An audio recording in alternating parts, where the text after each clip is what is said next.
I'm going to share with you one of my favourite time management techniques, and one that gets me more mileage than just about any other.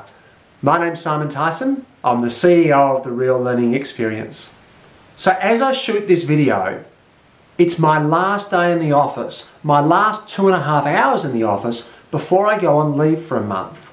Now, I know you know what that's like. I know you've been in that situation where there's too much to do. You'll never get it all done. There's so many priorities. There's paper on your desk and you're heading off on leave.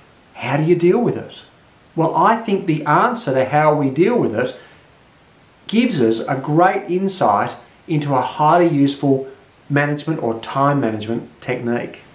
Now, when I say time management technique, I think it's really more of an attitude. I think you already know many of the techniques that will help you be more effective, more productive with your time. The problem is that we need the right attitude, the right mindset to drive them.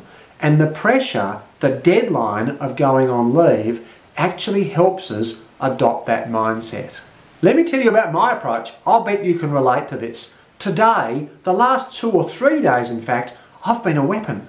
I've said no to things I wouldn't have said no to. I've spent 1/4 of the time on tasks that I could allow to drag out. I've thrown things out that were borderline and probably didn't add a whole lot of value. I've done the things that really, really count because I can't deal with them while I'm on leave, and not dealing with them until I come back isn't acceptable.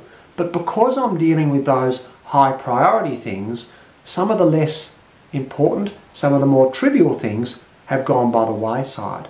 I haven't dealt with anywhere near as many of other people's priorities as I have of my own.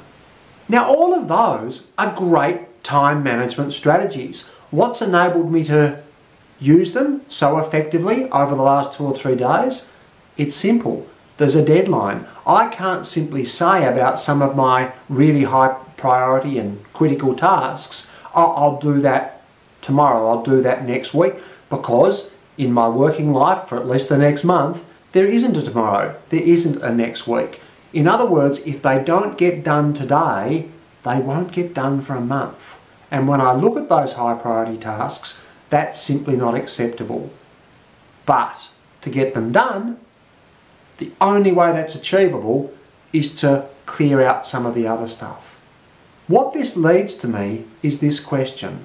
What about if we worked every day as though we were going on holidays tomorrow? How would that affect our decision making? How would that affect our assertiveness in responding to other people's requests? How would that affect our simple prioritization and the choices we make about the way we allocate our time? If you're anything like me, it makes me ruthless. It makes me really discerning, and that's really positive for my time management, my personal effectiveness, and my stress levels. Thank you again for watching.